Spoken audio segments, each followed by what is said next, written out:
Minutes late. We'll go ahead and open up this meeting, or I'll call this meeting to order. Can we have a roll call, please? Robert O'Brien, Here. Eliseo Gamiño, Here. Ronald Parker, Mayor Gamiño, Here. Fernando Gamba. Here. Okay, quorum has been established. Approval of the agenda. Can I have a copy of the agenda? I don't have it. I want a hard copy. Oh, I got one. Thank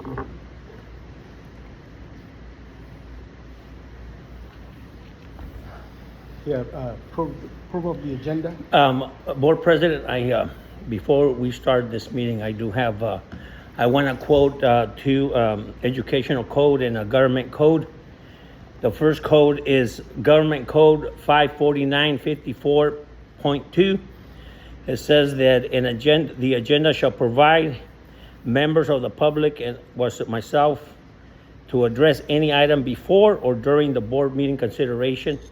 The other item I want to point out is Educational Code 35145.5, which established the agenda for regular meetings shall also provide members of the public or an opportunity to provide comment on matters which are not on the agenda but which are within the subject matter of jurisdiction of this board.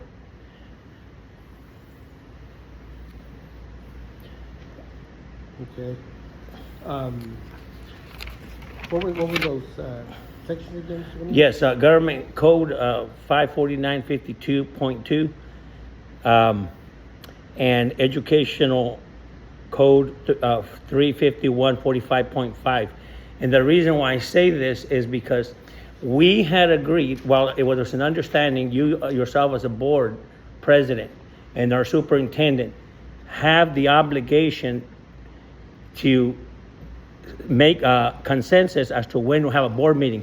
I cleared my May 4th week because with the understanding that either the Secretary Maria or superintendent or yourself would contact me about a possible special board meeting. I cleared my agenda for that May 4th meeting, and it didn't take place. Then I requested via email. I sent the superintendent as well as yourself as board president that I wanted a special board meeting, and I was informed that that wouldn't take place, that I could have an opportunity to speak with our superintendent.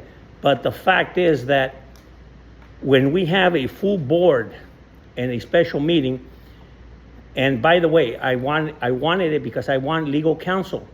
Since the hiring of our new superintendent, we have not had legal counsel. And that makes me very leery because I have questions. And in order for me to make the right decision, the right vote that affects our students, our staff, our parents, and all employees, then I need to be well informed and also be enlightened by the perspectives of each of my trustees here on this table. And I don't have that opportunity. So in all good conscience, I do not want to go into a board meeting not having the full information to make a wise, educated, appropriate choice. So I myself will not go into the board meeting because I don't feel prepared to make a decision that affects, again, our students, our parents, our employees.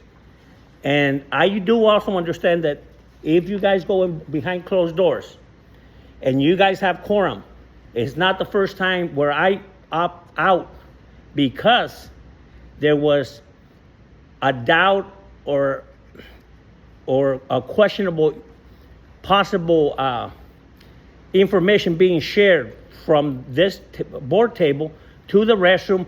And I respectfully, with all due respect, and I respect Mr. Parker, he had a doubt. I myself removed myself from any vote just to not cast any shadow that I might have blew a name to someone that maybe I prefer or not.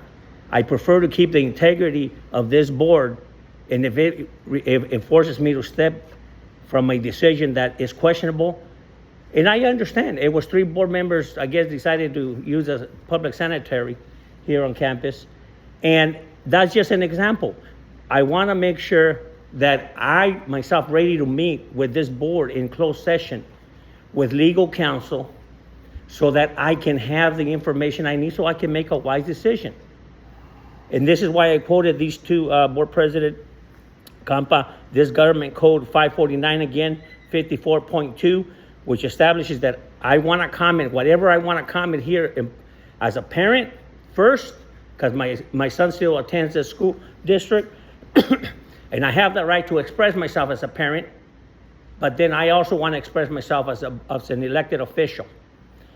The other code, Educational Code 351.45.5, establishes that I can address this issue before this meeting takes place, before any closed session. And I'm just, like I said, if you guys feel comfortable making a decision, I can live with that. Now that I have spoken my piece, and I understand that you guys will have quorum to make a decision. But I will not step into a closed room session not having all the information, all my questions answered with legal counsel, because I made this clear to you, Board President, and via email, and to our superintendent. And frankly, I want to keep the integrity of my vote as a trustee. I cannot do my fiduciary job and responsibilities when I'm being stifled, hindered, or sidestepped. That's just not my way to doing things, and that's not how I roll. With all due respect, Mr. Gamiño, I did inform you via phone call that